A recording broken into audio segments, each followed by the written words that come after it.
Ma'am, step back! I'm not stepping back, officer. These are children. Don't raise your voice at me! I'm not raising my voice. I'm trying to keep my grandbabies from getting scared. Then you should have thought about that before you decided to cause a scene. A scene? My grandson dropped his juice. That's a scene for you? Watch your tone. My tone? You just grabbed my wrist? Because you're not listening. I'm listening just fine. Let go of me. Last warning! Last warning for what? Standing here? Breathing? Being black in your store? The officer's jaw tightened like a latch being pulled shut. He leaned closer, close enough that his breath warmed her cheek, close enough that her grandchildren could see the anger in his eyes and confuse it for law. Behind her, little sandals squeaked against the grocery store tile.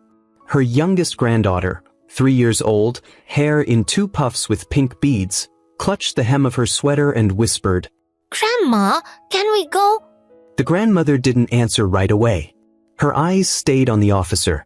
Steady, controlled. Not because she wasn't afraid, she was. But because she'd learned something in 68 years of living. Fear was a luxury black women did not get to show in public. Her name was Evelyn Harper. The grandchildren called her Grandma Evie. In her neighborhood, she was the woman who kept peppermints in her purse for any child who looked like they'd had a hard day. The woman who waved at the mailman like he was family and never walked past a fallen branch without moving it out of someone's way. Today, she wore a soft brown cardigan and sensible shoes, the kind that didn't squeak when you walked. She had a small shopping list folded neatly in her pocket: milk, bread, bananas, rice, chicken, school snacks. Normal things. A normal Saturday. But normal had a way of turning dangerous when you were black and someone else decided your existence looked suspicious. The officer, Officer Trent Mallory, was a big man with a short haircut and a face shaped by impatience. He wore his uniform like armor and carried himself like the world owed him obedience. His hand hovered near his belt the way some men hovered near their ego, always ready to reach for it. Evelyn's daughter, Nia, had begged her not to go to the store alone with the kids. Nia had said it casually, like it was about traffic or pickpockets. "Mom, just be careful, okay?" Evelyn had smiled and waved her off. Careful was what she'd been her whole life. Careful was how she survived. But careful didn't protect you from someone who wanted to prove a point. This started with a spilled juice. Her grandson Micah, 7 years old, had asked for a fruit drink at the checkout line. Evelyn had said no. Then she'd softened because he'd been good all week at school, and she was the kind of grandmother who believed children deserved small joys.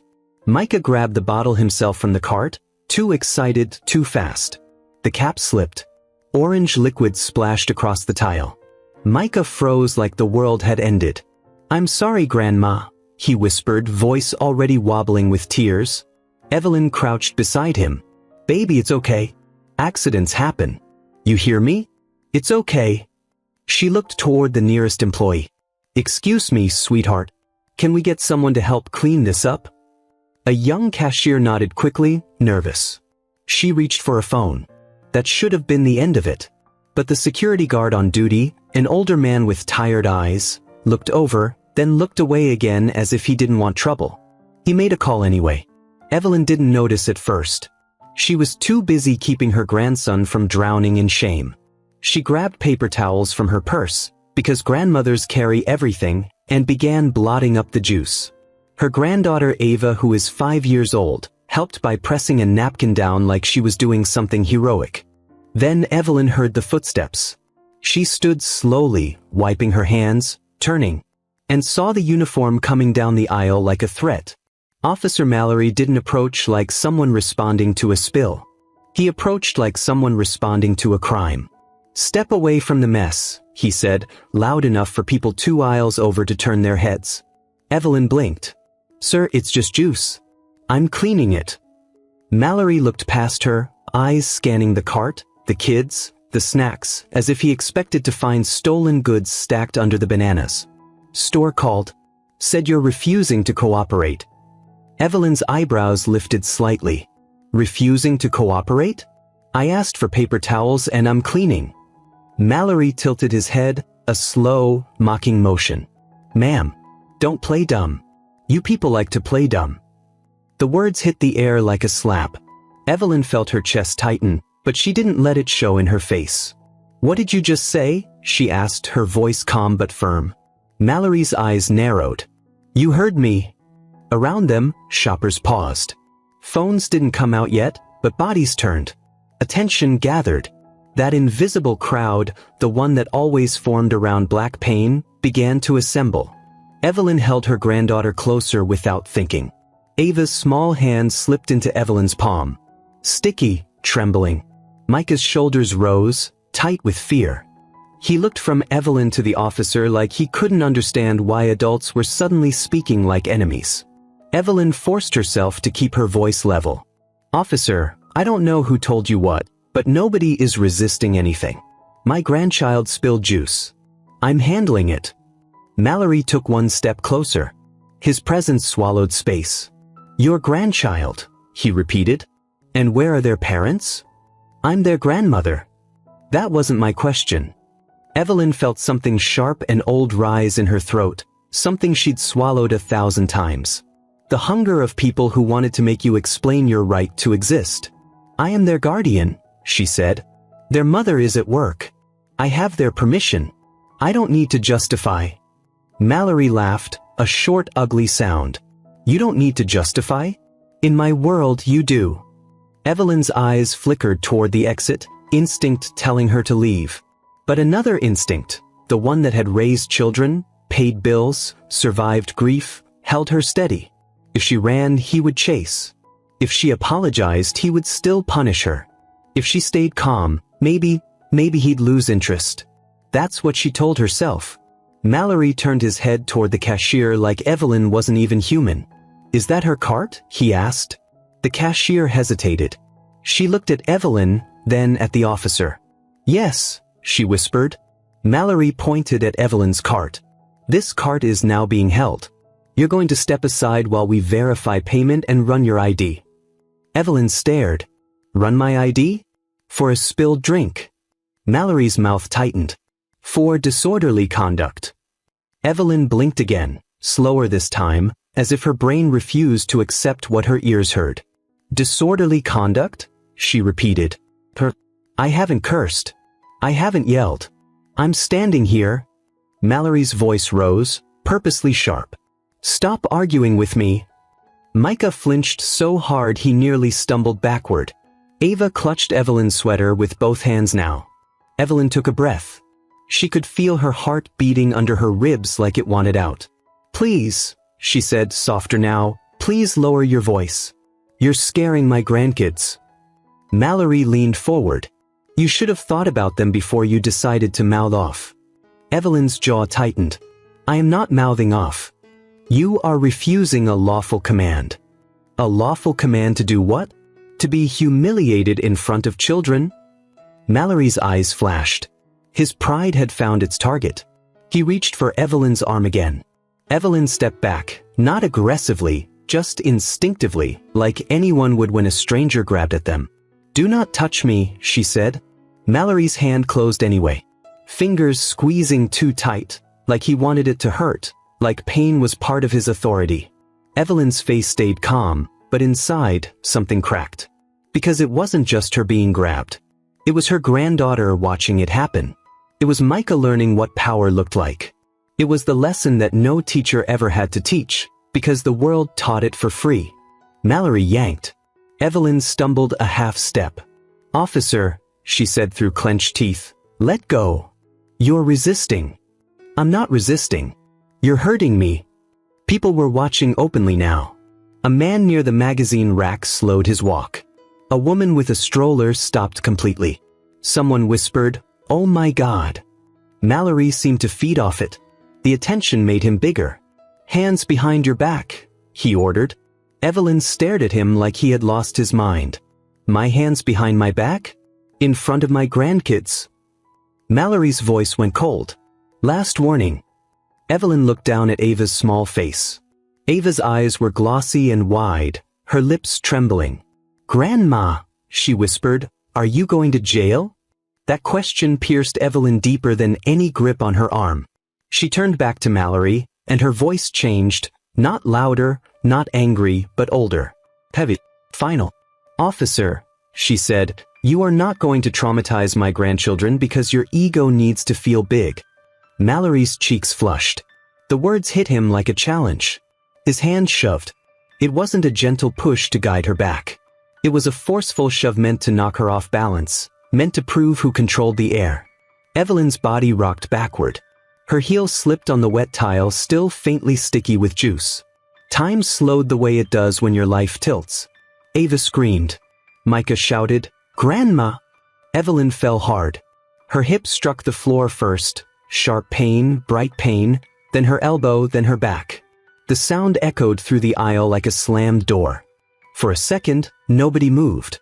Like the entire store had to register what it had just witnessed. Then the world erupted. A woman gasped loudly. "Oh my God, he pushed her!" Someone yelled, "She's old!" Ava was crying hysterically, small hands fluttering uselessly, not knowing how to help but desperate to do something.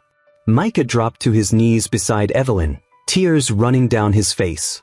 "Grandma, Grandma, please get up," he begged, voice cracking as if he could pull her back with words alone. Evelyn tried to breathe. Pain lanced through her hip and shot up her spine. Her vision blurred for half a second, not from weakness, but from rage. Because she could handle pain.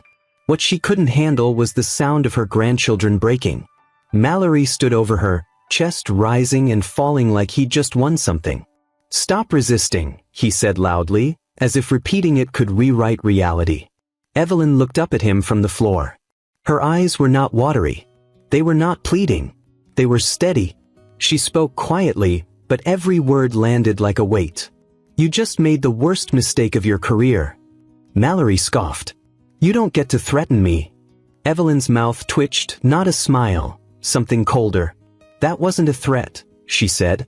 "That was a fact." She turned her head slightly and looked past him. Toward the end of the aisle, a man in a store vest stood frozen with a radio in his hand, pale-faced, shaking. Another employee had already pulled out a phone. A customer in a hoodie had his camera up now, recording. Evelyn took a slow breath, despite the pain. Then she spoke again, softly, to her grandson. "Micah," she said, "take your sister's hand. Walk to the front of the store. Stand by the customer service desk. Do not leave each other." Micah shook his head violently. "No, I'm not leaving you." Evelyn's eyes softened for a heartbeat. "Baby," she whispered, "you're going to do what Grandma says. Right now." Micah swallowed hard, tears pouring, but he nodded. He grabbed Ava's hand. Ava sobbed so loud it made people flinch. As the children stumbled away, Evelyn watched them go, her heart twisting in places that didn't have names. Then she looked back up at Officer Mallory. And without raising her voice, without begging, without giving him the satisfaction of fear, she said the sentence that would change everything. "I want a supervisor here immediately," she told him. "And I want the store manager. And I want the body cam footage preserved. Every second of it." Mallory's smirk faltered, just slightly. Evelyn continued, voice like steel wrapped in velvet. "Because what you did," she said, "was not policing.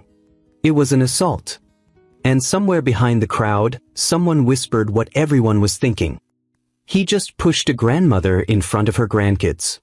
Evelyn's pain throbbed. Her hip felt like it was on fire, but she kept her face calm, because she understood something Mallory didn't.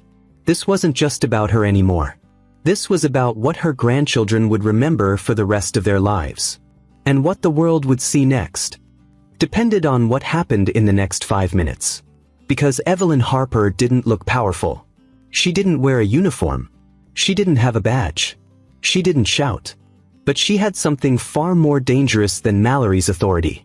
She had patience. She had a strategy. And she had a phone call she had been holding back for years. A phone call she never wanted to make. Mallory took a step forward, reaching down as if to grab her arm again, like he thought he could finish what he started. Evelyn didn't flinch. She just stared up at him and said, quietly, "Go ahead. Touch me again. And you'll learn what consequences look like." The back office smelled like old carpet, burnt coffee, and fear. Not the obvious kind of fear, the loud, shaking kind, but the quiet, institutional fear that lived in fluorescent lighting and locked doors. The kind that thrived in places where people believed nothing they did would ever see daylight. Officer Mallory didn't help Evelyn up. He let another officer, newer, younger, eyes already uneasy, pull her to her feet. Evelyn bit back a groan as her weight settled on her hip. Pain flared bright and sharp, but she refused to give it a sound. Mallory watched her closely, like he was disappointed she hadn't cried. "Walk," he said. Evelyn straightened her cardigan, even as her body protested. She took a slow step forward, then another. Each movement felt like fire crawling under her skin, but her face stayed calm. Because she knew something Mallory didn't. Pain passed. Records didn't. Behind them, the grocery store buzzed with confusion and outrage. Voices overlapped. "Did you see that?" He shoved her. "Those kids were screaming. I got it on video." Mallory shot a look over his shoulder. His jaw tightened. "Everyone back to shopping," he barked. "Nothing to see here. Nothing to see." That phrase had buried more truth than any shovel. They pushed through a gray metal door marked employees only. It closed behind them with a hollow clang that felt final. Inside, the back office was cramped. A desk cluttered with schedules. A computer monitor glowing with forgotten emails. A small couch stained from years of people sitting nervously, waiting to be told what would happen to them next. The store manager, Rick Holloway, stood near the desk, pale and sweating. He was a thin man with a receding hairline and the permanent expression of someone who avoided conflict by pretending it didn't exist. His hands trembled as he held a clipboard. "Officer," Rick stammered, I think there's been a misunderstanding." Mallory cut him off with a sharp look. "Stay out of it." Rick swallowed hard. He glanced at Evelyn, then quickly looked away, like guilt was contagious. Evelyn lowered herself onto the couch slowly, carefully. The pain in her hip pulsed with every breath, but she focused on keeping her posture upright. Dignity was not negotiable. Mallory stood over her, arms crossed. "You want a supervisor?" he said. "You're getting one. But until then, you're staying right here." Evelyn met his eyes. "That's fine." Mallory raised an eyebrow, clearly expecting defiance, tears, anything he could twist into justification. Instead, she sat there calmly, hands folded in her lap. "You understand," he continued, "you're being detained for disorderly conduct and resisting an officer." Evelyn nodded once. "I understand what you're claiming." Mallory's mouth tightened. "Careful with your words." Evelyn tilted her head slightly. "Careful with your actions." Rick flinched. Mallory took a step closer. "You think you're smarter than everyone else in this room?" Evelyn looked past him at the flickering fluorescent light. "No," she said. "I think I've lived long enough to recognize patterns." Mallory scoffed. "Patterns?" "Yes," Evelyn replied. "The kind where men like you mistake uniforms for immunity." Silence pressed in. Mallory's radio crackled at his shoulder. He ignored it. "You're not as calm as you think you are," he said. "People who talk like you usually have something to hide." Evelyn smiled faintly, not amused, not scared. "Everyone has something to hide," she said. "The difference is whose secrets are protected."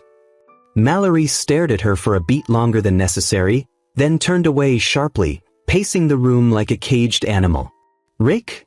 he snapped. "Get her ID." Rick hesitated. "Sir, she said she's injured. Maybe we should call medical." Mallory spun on him. "Did I ask for your opinion?" Rick's shoulders sagged. "No, sir." He approached Evelyn, voice low. "Ma'am, do you have identification?" Evelyn reached slowly into her purse and handed him her driver's license. Rick glanced at it, then froze. Not visibly. Not dramatically. Just enough. His eyes flicked back up to her face. Then down to the name again. Evelyn Harper. It wasn't the name that stopped him. It was the address. Rick's mouth went dry. He'd seen that address before. Not on a grocery loyalty card. Not on a complaint. On a donor plaque. On a city memo. On paperwork that crossed desks far above his pay grade. Rick swallowed. Mallory noticed immediately. "What?" Mallory snapped. "Problem." Rick forced a laugh that sounded like it might break. No, sir. Just entering it. He typed with shaking fingers. Mallory leaned over his shoulder, eyes narrowing at the screen. Evelyn watched them both quietly. Across the store at the customer service desk, the situation with the children was unraveling. Micah paced in tight circles, fists clenched, his face red and wet with tears. They took her, he kept saying. They took my grandma. Ava stood frozen, thumb in her mouth, eyes locked on the gray door that had swallowed Evelyn whole. She said not to move, Ava whispered. She said wait. The customer service clerk, a young woman barely out of her teens, didn't know what to do. She'd offered tissues, water, and candy. Nothing helped. Ava's sobs had quieted into broken hiccups, the kind that came from being scared too long. Micah suddenly turned to the clerk. Call my mom, he said urgently. Please. She's at work. Her name is Nia Harper. The clerk nodded frantically. Oh, do you know her number? Micah shook his head. It's in Grandma's phone. Another woman stepped forward from the crowd. Middle-aged. Determined. Phone still recording. I got the push on video, she said quietly. And I got the kids crying. The clerk's eyes widened. Another voice chimed in. I saw the whole thing. I did too. Phones were out now. And once phones came out, silence was no longer an option. Back in the office, Rick cleared his throat. Officer Mallory, he said carefully, I think we should slow this down. Mallory turned on him. Slow what down? Rick gestured vaguely. Everything. Mallory laughed, sharp and humorless. Now you want to grow a conscience? Rick flinched. I recognize this address. Mallory's laughter stopped. What? Rick lowered his voice. The address on her license. It's connected to some city initiatives. Mallory's jaw tightened. You're saying she's important? Evelyn finally spoke again. I'm saying, she said evenly, that you should stop digging. Mallory turned back to her, eyes hard. Now you're really starting to irritate me. Evelyn met his stare. That happened the moment you put your hands on me. Mallory's radio crackled again, louder this time. Mallory, a voice said. Where you at? He pressed the button. Back office. Handling a disorderly. Copy. Supervisors en route. Mallory exhaled through his nose, satisfied. Good, he muttered. Let's get this on record. Evelyn nodded slowly. Let's. She shifted slightly on the couch, wincing despite herself. Pain rippled through her side, deep and aching now. Mallory noticed. Hurts? He asked, almost taunting. Evelyn didn't rise to it.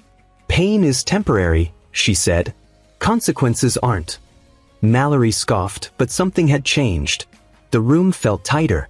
The air heavier. Rick's computer chimed. He stared at the screen, eyes widening. Mallory leaned in again. What now? Rick swallowed. There's a flag. Mallory frowned. What? A flag, Rick repeated, voice shaky. Internal, city level. Evelyn closed her eyes briefly. There was. Mallory straightened. Explain. Rick hesitated. It's a note to notify legal authorities if there's ever been an incident involving this individual. Mallory stared. Why? Rick shook his head. It doesn't say. Evelyn opened her eyes and looked at Mallory directly. Because, she said softly, some people don't disappear quietly. Mallory's face hardened. You threatening me again? No, Evelyn replied. I'm explaining why this won't end the way you think it will. Mallory stepped back, studying her now, not as a nuisance, but as a problem. You don't look like a lawyer, he said slowly. Evelyn smiled faintly. That's because I'm not trying to impress you. Another crackle from the radio. Mallory, the voice said again, more serious now. Supervisor's almost there. And, you're gonna want to keep this clean. Mallory frowned. Why? Because Internal Affairs just called the precinct asking about an incident involving a grandmother and 2 minors. The room went very still. Rick's clipboard slipped from his hands and clattered to the floor. Mallory's face drained of color, just slightly. Evelyn watched it happen without satisfaction. Because she knew something else. Internal affairs didn't call this fast unless someone else had already made a call. And Evelyn Harper hadn't even reached for her phone yet. She leaned back against the couch, ignoring the pain radiating through her hip, and folded her hands once more. "Officer," she said calmly, "you asked earlier who I was connected to." Mallory swallowed. Evelyn continued, voice steady, deliberate. "I'm connected to people who don't shout. I'm connected to people who wait. And I'm connected to people who don't let things like this disappear into paperwork." Mallory stared at her, suddenly unsure. Outside the back office door, voices grew louder. Footsteps approached. Authority shifted. And somewhere in the store, Micah's voice cracked as he spoke into a borrowed phone. "Mom," he sobbed. "They hurt Grandma." The system had tried to close the door. But the door was already splintering. The knock on the back office door was not polite. It wasn't rushed either. It was controlled. The kind of knock that announced authority without asking permission. Officer Mallory straightened instinctively, spine snapping into place like muscle memory had taken over. Rick Holloway looked like he might faint. "Enter," Mallory said, forcing steadiness into his voice. The door opened. Sergeant Daniel Rourke stepped inside. He was older, mid-50s maybe, with gray threaded through his hair and a face carved by years of choosing his words carefully. He didn't rush. Didn't posture. He surveyed the room the way a man surveys damage after a storm, already calculating what could and couldn't be saved. His eyes went first to Evelyn. She was seated on the couch, hands folded, cardigan still neat despite everything. Her posture was dignified, but not rigid. One leg was angled slightly away from the other, subtle, but unmistakable to anyone trained to notice injuries. Rourke's jaw tightened. Then he looked at Mallory. "Officer," he said evenly. "Step outside. Now." Mallory blinked. "Sergeant, with respect." That wasn't a request. Mallory hesitated for half a second too long. That half second mattered. Rourke turned his head slowly, fixing Mallory with a look that carried decades of command. "Outside." Mallory's nostrils flared. He shot a glance at Evelyn, resentful, suspicious, then complied, pushing past Rick and out the door. The door closed. The room exhaled. Rourke turned back to Evelyn, his voice immediately softer. "Ma'am," he said, "are you injured?" Evelyn met his eyes. "Yes." "Do you need medical attention?" "Yes." "Has anyone called for it?" "No." Rourke closed his eyes briefly, like a man counting to 10. "I'm sorry," he said. "That shouldn't have happened." Evelyn nodded once. "No. It shouldn't have." Rourke gestured to Rick. "Get paramedics. Now." Rick didn't argue. He nearly ran out of the room. Rourke pulled a chair and sat across from Evelyn, not looming, not crowding. He placed his hands on his knees. "My name is Daniel Rourke," he said. "I'm the patrol supervisor for this district." Evelyn inclined her head slightly. "Evelyn Harper." Rourke didn't reach for a notepad. Didn't ask for her ID. He studied her face carefully, the way someone studies something they already suspect is important. "I've been briefed," he said carefully. "But I'd like to hear it from you." Evelyn didn't rush. She described the incident calmly in order. The spilled juice. The tone. The words. The grip. The shove. The fall. She didn't embellish. She didn't minimize. She didn't cry. She spoke like someone who knew the value of precision. As she spoke, Rourke's jaw tightened incrementally. By the time she finished, his lips were pressed into a thin line. "When did Officer Mallory activate his body cam?" Rourke asked. Evelyn looked at him. "Before he entered the aisle." Rourke nodded once. "Good." He stood. "Ma'am, I'm going to step outside. Paramedics are on the way. Please don't move more than necessary." Evelyn held his gaze. "Sergeant, my grandchildren?" Rourke paused. "They're safe," he said. "And they're not leaving this store without you." Something in Evelyn's shoulders loosened, just a fraction. "Thank you." Rourke opened the door. The atmosphere outside had changed. The hallway buzzed with tension. Store employees huddled in corners.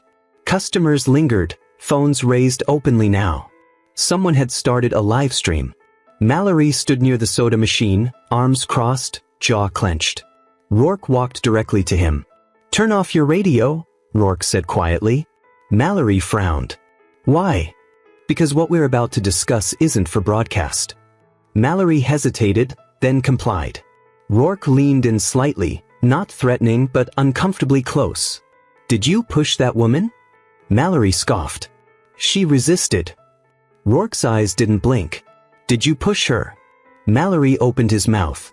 Rourke cut him off. "Your body cam footage has already been flagged." Mallory's face flickered. "Flagged how?" he asked. Rourke straightened. "By 3 separate calls. One from a civilian, one from store management, and one from internal affairs." Mallory laughed nervously. "Internal affairs? For a grocery store dispute?" Rourke held up a hand. "Let's watch it." Mallory's laugh died. They moved to a small security room adjacent to the office. The store's head of security hovered nearby, hands shaking as he logged into the system. Rourke folded his arms. "Play it," he said. The footage filled the screen. Mallory watched himself approach Evelyn. The camera caught the aisle, the spilled juice, the children's faces. It caught his tone. "You people like to play dumb." The words echoed in the small room like gunfire. Mallory shifted. "That's not what I meant." Rourke didn't respond. The footage continued. The warning. The shove. Evelyn's fall. Ava's scream pierced the speakers. Mallory went pale. "Pause," Rourke said. The image froze on Evelyn mid-fall, her face shocked but controlled, her hands instinctively reaching to brace herself. "That," Rourke said quietly, "is not resistance." Mallory swallowed. "She stepped back." "She stepped back because you advanced," Rourke replied. "And you used force." Mallory shook his head. "You don't understand." "I understand exactly what I'm looking at." Rourke turned to the security head. "Make copies. Preserve everything." The man nodded frantically. Mallory's voice dropped. "Sergeant, come on. You know how these situations escalate." Rourke's gaze hardened. They escalate when officers forget restraint." Mallory's fists clenched. "She provoked me." Rourke turned fully now, anger flashing for the first time. "She's 68 years old," he said, "and she was holding groceries with 2 children present." Mallory opened his mouth again. Rourke cut him off with finality. "Remove your duty belt." Mallory stared. "What? Now? This is ridiculous. Do it now." Mallory slowly unclipped his belt. The sound of metal hitting the table was loud in the small room. Rourke picked it up and handed it to another officer who had entered quietly. "Officer Trent Mallory," Rourke said, voice carrying authority that didn't need volume, "you are relieved of duty pending investigation." Mallory's face contorted. "You're siding with her?" Rourke didn't answer immediately. He stepped closer. "I'm siding with the truth," he said. "And the truth is rolling on camera." Mallory's voice rose. "You're going to ruin my career over this?" Rourke's eyes were cold. "No. You did that yourself." Mallory staggered back as if struck. "Get him out of my sight," Rourke ordered. As Mallory was escorted away, the radio crackled again, this time on Rourke's shoulder. "Supervisor Rourke," a calm voice said. "This is Captain Alvarez." Rourke pressed the button. "Go ahead. We've reviewed the preliminary footage sent by civilians. We're initiating a full inquiry. Internal Affairs is taking point." Rourke closed his eyes briefly. "Understood. And Daniel," the voice added lower now, "who is Evelyn Harper?" Rourke glanced toward the back office. "Sir," he said carefully, "I think you already know." "Yes," the captain said quietly. "Yes, I do." Rourke ended the call and turned. When he re-entered the back office, paramedics were already there, kneeling beside Evelyn. Ava and Micah were with her now, clinging to her arms, tears streaking their faces. Evelyn smiled gently at them despite the pain. "I'm okay," she murmured. "I promise." Rourke approached slowly. "Ma'am," he said, "Officer Mallory has been removed from duty." Evelyn nodded. Good. There's something else, Rourke continued. Internal affairs, and the city attorney, they're asking questions. Evelyn met his eyes. They should, she said. Rourke hesitated. They're asking about your work with the city. The room stilled. Rick Holloway stood frozen near the door, listening. Evelyn closed her eyes for a moment, not in fear, but in acceptance. Sergeant, she said quietly, I didn't want my grandchildren to learn my name this way. Rourke frowned. Your name? Evelyn opened her eyes. For the last 15 years, she said, I have served as an independent compliance auditor for municipal oversight boards. Rick gasped softly. Evelyn continued, voice steady. I review police conduct, civil rights violations, use of force cases. Quietly, methodically. Rourke stared at her. I don't run things, she said. I examine them. I document them. I make sure they don't vanish. Micah looked up at her. Grandma, what does that mean? Evelyn smiled sadly. It means, she said, that Grandma helps make sure people are treated fairly. Rourke swallowed. And this incident? He asked. Evelyn's gaze was unwavering. This incident, she said, has already been documented. Rick's knees nearly buckled. Rourke straightened. Ma'am, he said, this won't be buried. Evelyn nodded. I know. She reached out and squeezed Micah's hand. Some lessons, she said softly, are expensive. Outside, sirens wailed as reporters began arriving. The footage was spreading, and Officer Mallory's worst enemy was no longer Evelyn Harper. It was the truth, recorded, undeniable, and finally awake. The footage didn't wait for permission. It didn't wait for a press conference, or a carefully worded statement, or a department-approved timeline. It escaped. By the time the paramedics wheeled Evelyn Harper out of the grocery store on a stretcher, her grandchildren holding each other's hands tightly, eyes red and swollen, the video had already crossed city lines. Someone had clipped the moment she fell. Someone else had clipped the scream.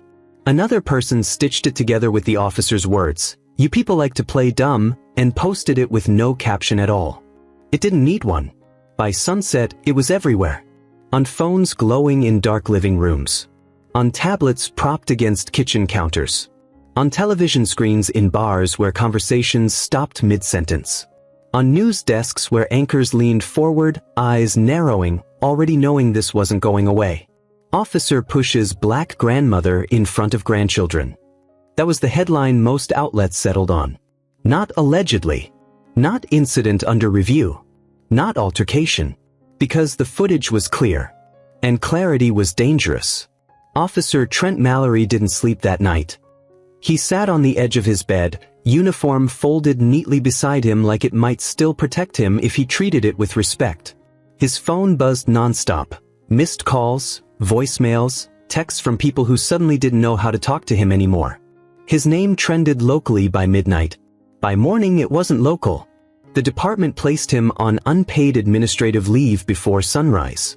By noon, the union released a statement calling the footage concerning and promising cooperation. By evening, the city attorney announced a formal investigation. But the real reckoning didn't happen in press releases. It happened in living rooms. In kitchens. In cars parked outside schools where parents sat gripping steering wheels a little too tightly. People watched Evelyn fall. And they saw their mothers. Their grandmothers. The woman who raised them when their parents were working 2 jobs. The woman who taught them to say, please, and thank you, and keep your hands to yourself. They saw her hit the floor. And something in them broke. Evelyn spent the night in the hospital. The doctors confirmed a bruised hip, a fractured elbow, and muscle damage that would take weeks, maybe months, to heal. They offered pain medication. She accepted enough to rest, not enough to forget. Nia arrived just before midnight, eyes wild, heart in her throat. She wrapped her arms around her mother carefully, like she was afraid she might shatter her. I should have gone with you, Nia whispered, tears soaking the hospital blanket. I should have. Evelyn lifted her uninjured hand and cupped her daughter's face. This was not your fault, she said firmly. This was not mine either. Micah and Ava slept curled up in chairs beside the bed, exhausted from crying. Ava clutched Evelyn's cardigan like a lifeline even in sleep. Evelyn watched them for a long time. She knew the damage done to her body would heal. She worried about the damage done to their sense of safety. The next morning, reporters lined the sidewalk outside the hospital. They wanted statements. They wanted tears. They wanted sound bites. Evelyn gave them none. Instead, she released one written statement through the city's legal liaison office. It was short. I did not seek attention. I did not seek conflict. I sought groceries. What happened was not a misunderstanding. It was misuse of power. Accountability is not punishment. It is responsibility. That was all. But it was enough. Within 48 hours, Internal Affairs released confirmation that Officer Mallory had violated department policy on use of force, escalation, and conduct towards civilians, especially minors. Within 72 hours, the district attorney announced criminal charges, assault under color of law. The officer who once stood over Evelyn with a smirk now stood silent at a podium, his attorney doing the talking. He didn't look powerful anymore. He looked small. And that scared people who had once felt protected by the uniform he wore. The city council convened an emergency session. The police chief, who had once brushed off complaints as isolated incidents, was forced to answer questions under oath. How many complaints had Mallory received before? Why hadn't he been flagged sooner? How many incidents had been quietly settled, quietly dismissed, quietly buried? The answers came slowly. But they came. And they were ugly. Evelyn didn't attend the hearings in person. She watched from home, ice pack on her hip, Ava curled against her side, Micah perched on the armrest like he was guarding her. At one point, Micah asked a question that made the room go quiet. "Grandma," he said, "if they knew he was bad, why didn't they stop him before he hurt you?" Evelyn didn't answer right away. Because this was the part that mattered most. Because, she said finally, choosing her words carefully, systems don't move until someone forces them to. Ava looked up. "Did you force them?" Evelyn smiled softly. "No, baby. He did." That was the outcome no one expected. Officer Mallory's case didn't just end with charges. It opened doors that had been sealed for years. Other footage surfaced. Other complaints resurfaced. A pattern emerged. And once a pattern is visible, it cannot be unseen. The city announced sweeping reforms, mandatory de-escalation retraining, independent civilian oversight with real authority, and a review of all prior use of force complaints dismissed under the same supervisor. People celebrated. But Evelyn didn't. She didn't celebrate pain. She didn't celebrate downfall. She believed justice wasn't about humiliation, it was about correction. 3 months later, Evelyn walked back into the same grocery store. Her elbow was still stiff. Her hip still sore. She wasn't alone. Nia walked beside her. Micah and Ava between them. The store had changed. New signage about customer respect. New security protocols. A new manager who greeted her by name, voice steady, eyes apologetic. People recognized her now. Some nodded respectfully. Some whispered. One woman approached quietly and said, "Thank you." Evelyn nodded once. "You're welcome." She reached the juice aisle. Micah stopped. His shoulders tensed. Evelyn placed a hand on his back. "We don't let fear choose our paths," she said gently. "We walk through it." Micah took a breath and stepped forward. At the checkout, Ava picked up a juice bottle carefully, holding it with both hands like it was made of glass. Evelyn smiled. At home that evening, Evelyn sat at the kitchen table with her grandchildren, helping Micah with homework and listening to Ava describe her day in breathless detail. Life moved on. But it did not forget. That night, Evelyn opened a folder she hadn't touched in years. Inside were reports, names, dates, patterns. She added one more file. Mallory, Trent. Grocery store incident. Verified. She closed the folder. Not with satisfaction. With resolve. Because she had always known something the officer didn't. Power isn't loud. It doesn't shout. It doesn't push. Real power waits. And when it moves, it leaves nowhere to hide. This story isn't about one bad officer. It's about what happens when unchecked power meets patience, truth, and witnesses who refuse to look away. It's about the cost of silence and the price of accountability. If this story moved you, ask yourself, how many times have moments like this been buried because no one spoke up? And what changes when someone finally does? Do you think accountability truly changes systems, or does it just replace faces? Would you have stayed calm like Evelyn, or reacted differently? Drop your thoughts in the comments. Like this video if you believe justice should never depend on who's watching. Subscribe for more cinematic, true-to-life justice stories where truth always finds its way to the surface. Because silence protects abuse. And stories, told honestly, can change everything.